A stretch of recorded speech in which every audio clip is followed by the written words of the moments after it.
Paz e bem. Iniciamos mais uma vez o nosso encontro de partilha e reflexão do Evangelho, hoje que é véspera de Pentecostes. Nós não vamos ler juntos o Evangelho da vigília de Pentecostes, que é hoje propriamente, né? Porque a gente tem feito o caminho de discutir juntos o Evangelho do domingo do final de semana.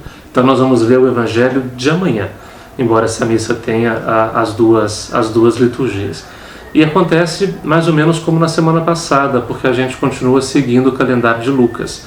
Então, o evangelho que nós vamos ouvir não é propriamente o relato que funda a festa de Pentecostes nesse dia de hoje.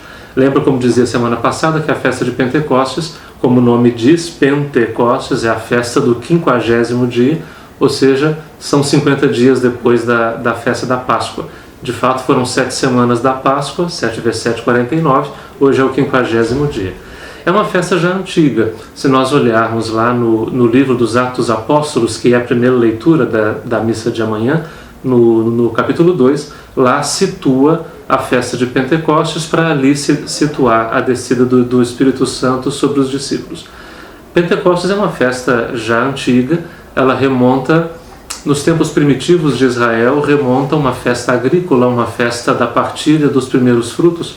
Nós já estamos, para nós aqui, acabando o outono, para eles lá acabando a primavera, então já é a festa dos primeiros frutos, a festa quando a gente já celebra os primeiros dons que a terra nos dá. Depois, essa festa se tornou uma festa do dom da aliança de Deus. Afinal, de todos os dons que Ele nos dá, nenhum deles são esses que a gente produz com nossas mãos, mas o dom que Ele nos dá, assim entendiam os antigos israelitas, foi a escolha e a aliança de amor que Ele fez conosco. E o testamento, vamos dizer assim, escrito dessa aliança, a memória dessa aliança é a Torá, é a Escritura, é o mandamento que Ele nos deu. Por isso, nessa festa de Pentecostes, 50 dias depois da travessia do mar, o povo celebrava a memória do dia em que eles estavam, depois da travessia do mar, ali no pé do Monte Sinai, para receber de Deus o testamento da aliança, o testemunho da sua aliança. Então, a festa de Pentecostes era chamada a festa do Shavuot, a festa do dom da Torá, do dom da aliança que Deus fez conosco. Por isso que Lucas, como um bom judeu grego que ele era, ele entendeu que essa era a melhor festa para situar a festa do Espírito Santo. Porque, afinal, mais do que o dom da Torá, mais do que o dom da Escritura, o maior dom que nós recebemos dele é Ele mesmo, no meio de nós. O maior dom que Ele pode nos dar é a sua própria presença. Por isso, na obra lucana, Evangelho de Lucas e Atos dos Apóstolos, o Espírito Santo vem na festa do dom.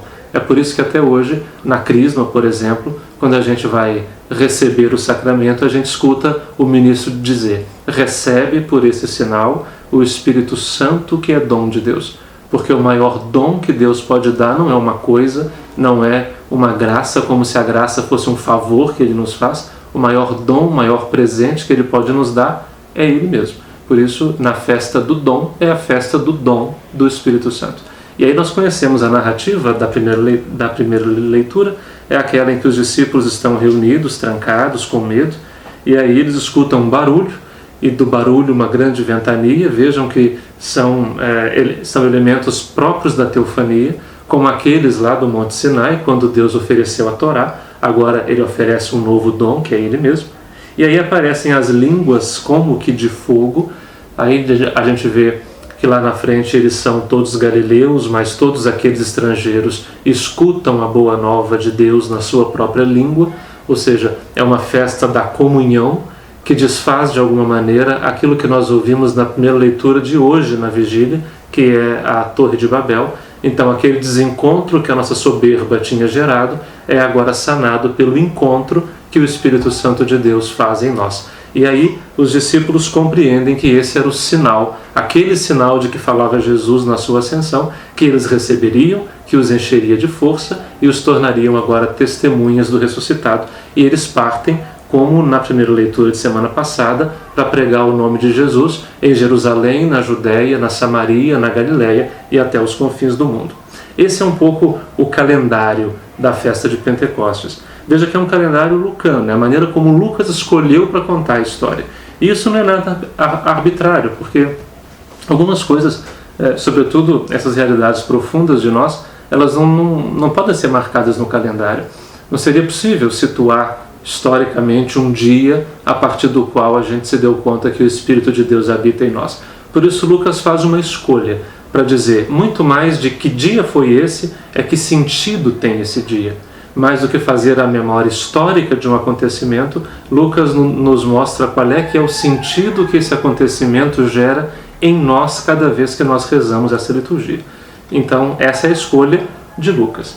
No Evangelho que nós vamos ouvir, e estamos de volta ao Evangelho de João, como é próprio do tempo pascal, no Evangelho é a escolha do evangelista João, da maneira como ele narra o Espírito Santo. Diferente de Lucas, que afasta no tempo a Páscoa e a efusão do Espírito Santo, tendo no meio aqui a Ascensão, são 50 dias, seguindo o calendário judaico, para João não. Para João há uma grande coincidência de todo o mistério pascal na cruz. Então, tanto a ressurreição quanto a efusão do Espírito, tudo pode ser situado na cruz de Jesus. É por isso que no Evangelho de João, no relato da paixão em João, que nós ouvimos na Sexta-feira Santa, Jesus entrega o Espírito. E aí não é apenas suspirar, já falávamos disso lá atrás, mas é entregar o Espírito no sentido de confiar o seu Espírito aos discípulos que ali estão. Lembre-se que em João está ao pé da cruz o discípulo amado, aquele que é a testemunha, a presença da comunidade toda, é aquele que não tem nome para que você e eu coloquemos o nosso nome nele. Então é a nós que ali ele entrega o seu Espírito. Mas João guarda também para aquele dia, o primeiro dia da semana, o dia da ressurreição, um relato do Espírito Santo. E esse é o evangelho proposto para o dia de Pentecostes. A citação é João 20, de 19 a 23. E o texto diz assim: ao anoitecer daquele dia, o primeiro da semana, aquele dia nós já sabemos qual é, João já no começo do capítulo 20 narrou a ida de Maria Madalena ao túmulo, narrou a ida do discípulo amado e de Simão Pedro ao túmulo, voltaram para casa intrigados, o discípulo amado viu e acreditou, Evangelho da Páscoa. Depois vem o trecho que nós saltamos, que é o encontro de Maria Madalena com o ressuscitado, que ele a chama pelo nome, etc. E aí agora vem o relato do entardecer daquele mesmo dia. É bonito que as perícopes que a gente toma no tempo pascal, lá no começo, no domingo de Páscoa, é o começo do capítulo 20, e agora no final do tempo da Páscoa em Pentecostes, é o final do mesmo capítulo 20. A gente deu volta para voltar ao mesmo texto. Ao anoitecer daquele dia, o primeiro da semana, estando fechadas por medo dos judeus as portas do lugar onde os discípulos se encontravam, Jesus entrou e, pondo-se no meio deles, disse: a paz esteja convosco. Os discípulos têm muitas razões para estarem fechados, e isso nós dizíamos também naquele dia. Não é apenas medo que fecha portas, mas há muitos sentimentos que fecham portas para eles que perderam o Mestre a quem eles amavam. Eles têm razões para estar com medo, eles têm razões para estar com raiva, eles têm razões para estar magoados, eles têm razões para todos aqueles sentimentos que nos fecham, que nos prendem, que nos amarram, que nos aprisionam. Por isso a presença de Jesus será sempre uma presença que nos convida à abertura, que nos convida a soltar por dentro as trancas do coração da gente. Então ele entra estando fechadas as portas para dizer que a presença dele já não pode ser contida por nenhuma porta fechada. E às vezes, mesmo estando fechadas as portas do nosso coração, da nossa compreensão e da nossa vida, ele sempre vai entrar e vai nos convidar a fazer a experiência da sua presença, embora a decisão de destrancar essas portas seja sempre nossa, e ele nunca violentamente as destranca no nosso lugar. E como que é essa presença que abre? É esta que ele diz: a paz esteja convosco. Por isso, o contrário do medo não é só coragem. No Evangelho de João, o contrário do medo é a paz. Ou o contrário do medo que faz aprisionar e trancar é a paz que nos devolve de novo a confiança e a coragem nele, que nos faz ter esperança suficiente para destrancar as portas mesmo na dor, para voltar a confiar mesmo na ofensa, para conseguir perdoar mesmo quando o outro parece não estar disposto ao perdão. A paz esteja convosco. E depois dessas palavras, mostrou-lhes as mãos e o lado. Lembra que nos relatos do ressuscitado, a iniciativa de mostrar, de se deixar ver, de se deixar reconhecer é sempre dele. É sempre ele que tem que nos mostrar quem ele é. E é o que ele faz aqui. Ele mostra as mãos e mostra o lado. Prudente Nery, meu irmão, tem uma leitura bonita desse texto, disso de mostrar as mãos e o lado. Prudente reflete assim, naquele texto chamado Sobre a Reconciliação.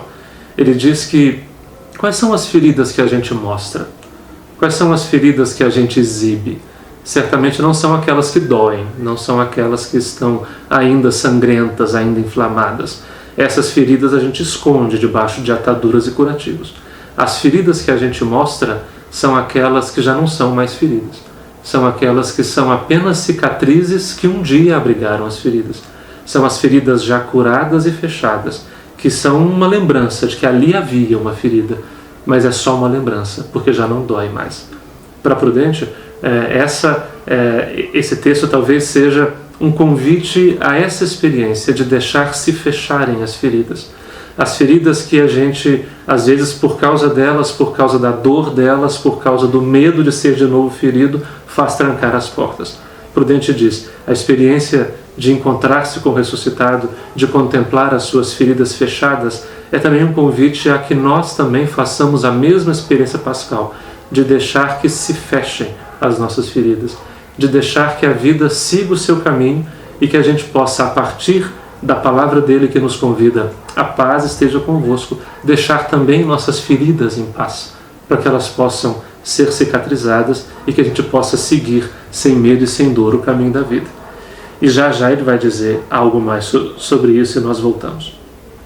Então os discípulos se alegraram por verem o Senhor, porque o reconhecem nas marcas da sua paixão, ou seja, é o crucificado, agora ressuscitado, é o mesmo Senhor, embora seja uma presença diferente.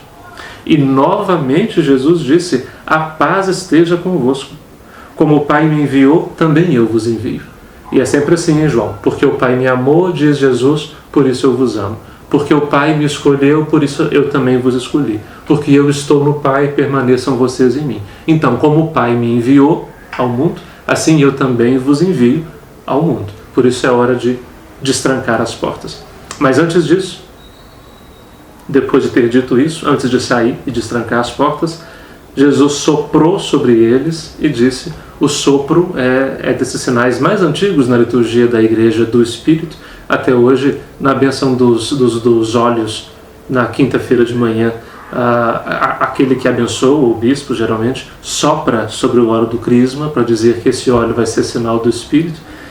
Então Jesus soprou sobre eles, a palavra Espírito a gente sabe, Espírito, Espíritus, pneuma, ruar em hebraico, é vento, é sopro, é hálito, aquele mesmo sopro que Deus um dia soprou nas narinas do ser humano, lá no livro do Gênesis, o mesmo sopro que ele fez correr para abrir o Mar Vermelho. Lembra que o texto diz que soprou um vento forte durante toda a noite e dividiu o mar? É esse mesmo sopro que agora Jesus sopra, e ele disse, e é o mesmo sopro dos Atos Apóstolos, né, que eles ouviram uma grande ventania. Soprou sobre eles e disse, recebei o Espírito Santo. Aqueles a quem perdoardes os pecados, eles lhes serão perdoados. A quem não os perdoardes, eles lhes serão retidos. Aqui duas coisas. Prudente também ensina a ler assim. As feridas que a gente mostra, em última instância, são aquelas feridas que já foram curadas pelo perdão. Enquanto a gente ainda lamenta uma dor, enquanto a gente ainda lateja dentro de nós uma dor, de uma ofensa, de uma mentira, de uma incompreensão, de uma violência, enquanto ela lateja e sangra, é sinal de que ela ainda não foi perdoada. A gente descobre que perdoou quando aquela ferida, embora não se esqueça, embora não se perca, permanece ali como uma cicatriz, ela já não dói mais. E é só um sinal da dor que um dia já se foi. Essa é a ferida que a gente mostra, é a ferida perdoada.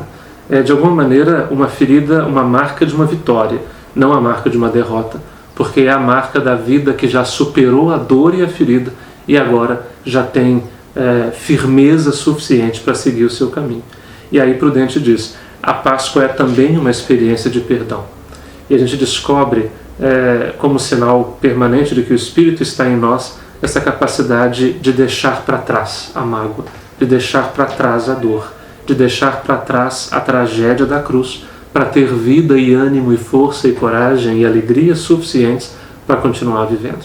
Por isso, a experiência da Páscoa termina quando a gente é capaz, inclusive, de perdoar a violência da cruz, para ser capaz de anunciar não a revolta da morte, não a incompreensão da morte, não a solidão da morte, mas nos torna capazes de anunciar a grandeza da vida, que é maior do que a morte, a beleza e a alegria da vida, que são maiores do que a violência, do que a incompreensão humanas, a graça de perdoar, que é maior do que as ofensas que a gente recebe.